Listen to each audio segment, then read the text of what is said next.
গুনাহ মাফের শ্রেষ্ঠ দোয়া। হযরত মুহাম্মদ সাল্লাল্লাহু আলাইহি ওয়াসাল্লাম ইরশাদ করেছেন, যে ব্যক্তি এ দোয়া দিনরাত সবসময় অন্তত ফজর ও মাগরিবের নামাজের বাদ পড়বে সে বেহেশতবাসী হবে। বুখারী শরীফ ১১২ পৃষ্ঠা। উচ্চারণ: বিসমিল্লাহির রহমানির রহিম।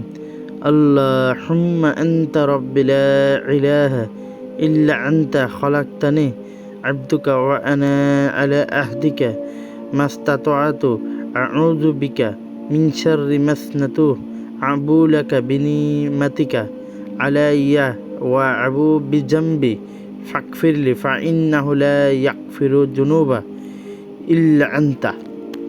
অর্থ: হে আল্লাহ, তুমি আমার রব, তুমি ছাড়া কোনো উপাস্য নেই।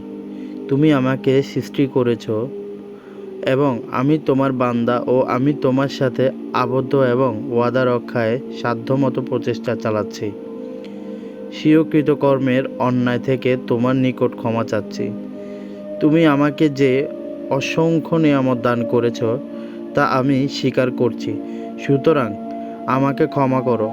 তুমি ছাড়া গুনাহ মাফ করার শক্তি আর কারো নেই।